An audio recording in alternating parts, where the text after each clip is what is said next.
The room was silent, except for a child's crying. "Dad, please don't do this." Ethan's small hands grabbed his father's arm. Mr. Carter stood in the middle of his huge living room.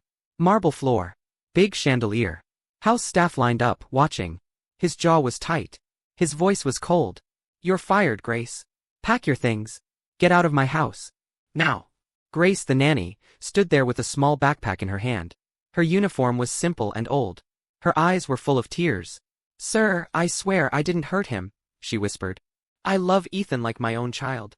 Beside Mr. Carter, a stylish woman folded her arms. Her name was Sophie. Expensive dress. Perfect makeup. Nose slightly raised.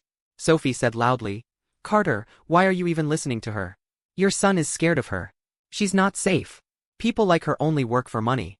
Ethan shouted, his voice cracking, "That's not true. Dad, please." Grace didn't. "Enough." Mr. Carter snapped.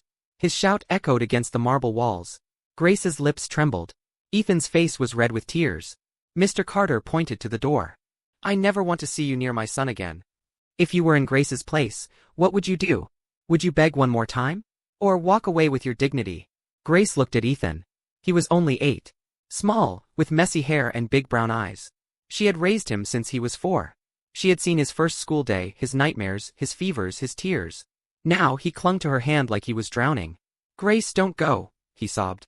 "Please. I'll tell Dad. I'll tell him everything." Grace knelt down. Her hands shook. She held Ethan's cheeks gently. "Hey," she whispered, forcing a small smile.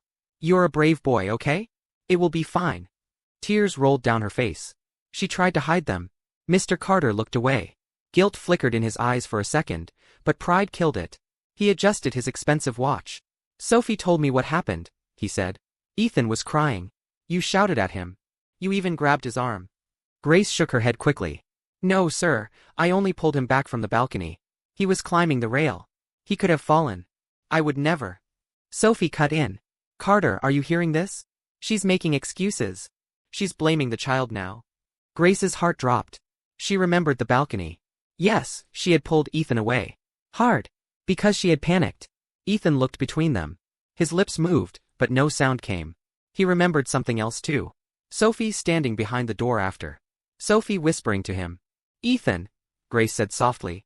"Tell your dad. Tell him what happened." Every eye in the room turned to the boy. Ethan's fingers twisted the bottom of his shirt. His throat felt tight. Sophie's warning from last night echoed in his head. "If you tell your dad I left the balcony door open," she had hissed, "I'll tell him you pushed yourself. He will be angry. He will send you to boarding school. Far away. No games. No Grace. Just cold walls. Do you want that?" Now Sophie stared at him with a sweet smile. Only Ethan could see the cold glare in her eyes. "Well, Ethan?" Mr. Carter asked. "Did Grace shout at you?" A long pause. Ethan's heart raced. He looked at Grace. At his dad. At Sophie. He swallowed. "Why yes," he whispered. She shouted. Grace's body went numb. It felt like someone had pulled the floor away. Mr. Carter's face twisted with anger. "I trusted you with my son. And you yell at him? Grab him? You are done here." "Sir, please," Grace said. "I only wanted to save him. The balcony door was..." "Enough." He barked. "Take your money and leave." He threw a small envelope on the floor. It slid to Grace's feet. The staff looked down. No one moved. No one spoke. They knew how much Grace needed this job. Her sick mother. Her little brother's school fees. Grace bent down slowly and picked up the envelope. Her hands shook so hard the paper almost slipped. She looked at Ethan, her eyes breaking. "I forgive you," she whispered to him. "It's not your fault." Then she turned and walked out of the mansion. Her shoes were old and thin. Each step on the marble sounded too loud. Ethan watched her go, his chest tight. The big door closed behind her with a heavy sound. It sounded like a final goodbye. And that's when karma started its silent work. Days passed. The big house was still rich. Still clean. Still bright. But for Ethan, it felt empty. A new nanny came. Her name was Linda. She didn't smile much. She cared more about her phone than Ethan's homework. "Eat your food," she said, eyes on her screen. "Your dad paid for it."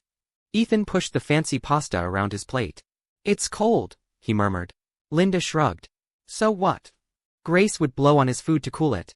She would cut it into small pieces. She would tell silly jokes to make him laugh. Now the dining table felt like a cold hotel. One evening, Ethan went to his father's home office. The room had glass walls and a big desk. Mr. Carter sat with his laptop, typing fast. Dad! Ethan stood at the door. Yes, buddy. Mr. Carter didn't look up. I don't like Linda, Ethan said. She doesn't talk to me. She sleeps on the sofa when I have homework. She forgets my medicine. Mr. Carter sighed. Ethan, I'm busy. We've had 3 nannies in 2 weeks. Stop complaining. You scared them away. Ethan's shoulders dropped. I didn't scare Grace away, he whispered. You did. That hit like a stone. Mr. Carter paused. His fingers stopped on the keyboard. Guilt rose again, but he pushed it down. Grace was unprofessional, he said. I will not discuss this again. Ethan's eyes filled with tears. She wasn't. You didn't even listen to her. Enough. Mr. Carter snapped. Go to your room. Ethan flinched. He turned and walked away, his small steps slow. He wiped his eyes with his sleeve. Behind him, Mr. Carter rubbed his forehead.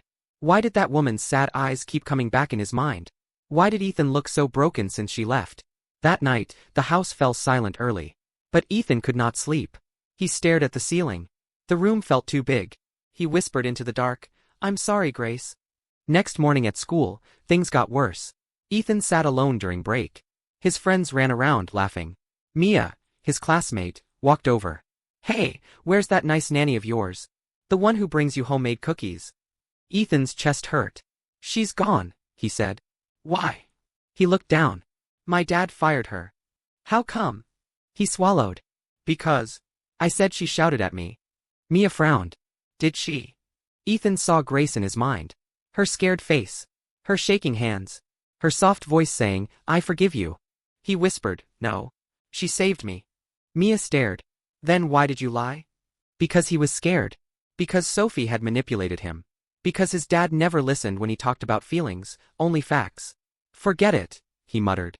At the same time, in a small crowded apartment on the other side of the city, Grace stood in front of a mirror. She put on a cheap uniform for a new job in a small daycare. Her mother coughed from the bed. Are you okay, Beta? Grace smiled weakly. I'm fine, Mama. It's just a different child. I'll manage. But when she closed her eyes, she still saw Ethan's face. His tears. His tiny voice saying, Grace, don't go. Back at the mansion, Sophie walked into Mr. Carter's office with 2 coffee cups. Good morning, love, she said sweetly. I booked a meeting with the school. We need to talk about Ethan's behavior. He's acting strange since that nanny left. Mr. Carter frowned. He misses her. It's normal.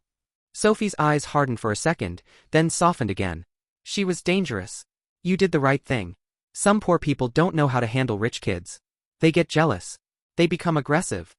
The words poor people scratched at his mind. But he nodded. Later that week, Karma took its first big step. There was a school open day. Parents were invited to watch a short play written by the students. Ethan didn't want to go. He felt sick from guilt. But his teacher had chosen him for the main role. Mr. Carter sat in the front row with Sophie, scrolling his phone. Sophie fixed her lipstick in a small mirror. The curtains opened. The play started. And then, the truth began to speak. What happens on that stage will change everything. The play was called The Truth at Home. No one, not even Mr. Carter, knew who wrote it. The first scene started with a boy and a nanny in a simple living room. The boy on stage looked very much like Ethan. Because it was Ethan. He wore a simple shirt. His face was serious, older than his years. The girl playing the nanny wore plain clothes and held a small bag. Ethan spoke loudly, so everyone could hear. His voice shook a little. Don't leave, he said to the nanny in the play. You're the only one who listens to me. In the audience, Mr. Carter looked up from his phone, surprised. On stage, the father walked in. He was played by another student in a fake suit. A girl with a shiny dress played the stepmother. The script was very clear. Too clear. The father shouted, You are fired. How dare you touch my son? The stepmother smirked. These poor workers are all the same. They pretend to care, but they are after our money. Some parents shifted in their seats. The words felt too real. Too sharp. Then Ethan's character turned to the audience. He stepped away from the nanny and the father. He looked straight ahead. Straight at his real dad. He said slowly. But what if the nanny was telling the truth? The hall went quiet. Even the teachers watched closely now. What if she saved the boy? He continued. What if she pulled him from danger? What if someone else lied? The stepmother on stage hissed. Stop it. If you tell the truth, I will send you far away. Your father will hate you. Do you want that? Sophie's face went pale. It was like someone had pressed play on a memory she thought was hidden. Mr. Carter stared at the stage, his eyes wide. His heart started beating faster. Ethan's hands shook, but he kept going. His voice grew stronger. What if the boy was scared? He said. What if he lied because someone told him he would lose everything? What if the real bad person was standing next to his father, wearing a pretty dress, speaking sweet lies? A murmur ran through the audience. On stage, the nanny character began to leave. The boy grabbed her hand. I'm sorry, he said loudly. I lied. You were the only one who really loved me. Tears rolled down Ethan's real cheeks now. They were not acting anymore. The teacher in charge didn't stop the play. She could see something important was happening. Ethan turned again, eyes shining with tears. He looked straight at Mr. Carter. Dad, he said, dropping the script. I can't do this like a story. I have to say it for real. The hall froze. Mr. Carter stood up slowly. Ethan. Ethan's voice broke. Grace didn't hurt me, Dad. She saved me from the balcony. Sophie left the door open. Grace pulled me back. I lied because Sophie scared me. She said you'd send me away. I'm sorry. I'm so sorry. Gasps filled the room. All eyes turned to Mr. Carter, and then to Sophie. Sophie's face twisted. He's just a child, she said quickly. He's confused. Carter, you know I would never. But Mr. Carter remembered. The day of the balcony. Sophie saying, Oh, I must have forgotten the door, but don't tell Ethan's therapist. They always blame the parents. Her words now tasted like poison. He also remembered Grace's shaking voice. I only wanted to save him. Guilt crashed over him like a wave. His legs felt weak. His throat closed. In front of everyone in that big hall, he finally saw himself. Rich. Powerful. Blind. He had thrown out the only person who truly cared for his son. Slowly, Mr. Carter walked to the front, past the other parents. His eyes were wet. He didn't care if anyone saw. He stood below the stage and looked up at Ethan. I'm sorry, he whispered. I failed you. Ethan started to cry harder. Can you bring her back, Dad? Mr. Carter nodded, tears spilling now. I will try. I will do everything. I promise. That evening, he did something he had never done before. He drove himself. No driver. No assistant. He went to the small neighborhood where Grace lived. The buildings were old. Clothes hung from balconies. Kids played in the narrow street. He climbed the stairs, holding the piece of paper with her address, hands shaking. When Grace opened the door, she froze. She looked tired, but her eyes were still kind. Sir? She asked softly. Mr. Carter could not look her in the eyes at first. His voice was low. I came to say. I was wrong. Silence.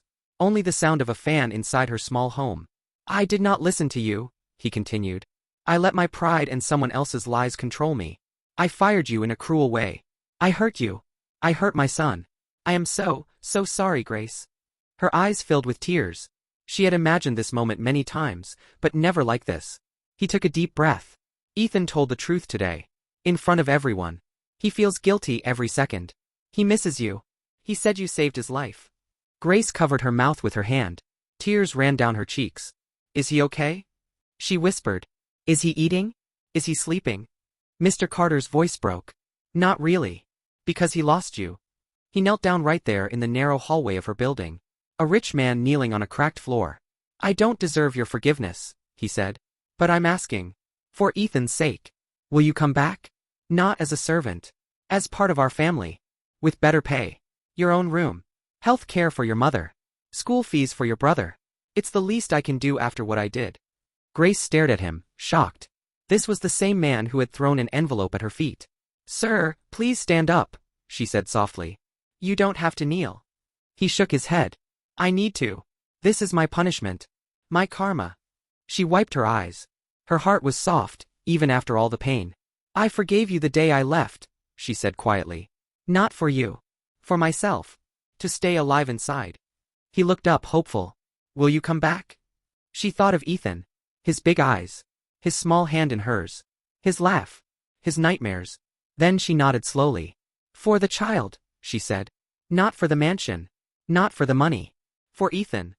A small smile appeared on Mr. Carter's face. Relief washed over him. Thank you, he whispered. You will never be treated like that again. And Sophie, she is gone from our lives. He had already ended things with Sophie after the play. In anger, she had shown her true face. Insults. Threats. Selfish words. He finally saw what Grace had seen from the start. When Grace walked back into the mansion the next day, Ethan ran across the hall and threw himself into her arms. "Grace!" he cried. "I'm sorry. I lied. I was scared. Please don't leave me again." She hugged him tight. "I'm here," she whispered. "And I'm proud of you. You told the truth. That takes courage." Mr. Carter stood a few steps behind them. He watched with tears in his eyes. "Ethan," he said softly, "I was wrong too. I chose money and pride over people. Over you. Over her. It will not happen again." He walked closer and spoke to Grace. "From today," he said, "you are not just the nanny. You are family. This house was big but empty. You filled it with love. I see that now." Grace smiled through her tears. Ethan held both their hands. The rich man had learned his lesson. His power could not buy trust. His money could not erase guilt. Only truth, apology, and respect could heal what he broke. And Grace, the poor nanny, the helpless worker, walked taller that day. Not because of the marble floor, but because justice had finally found her.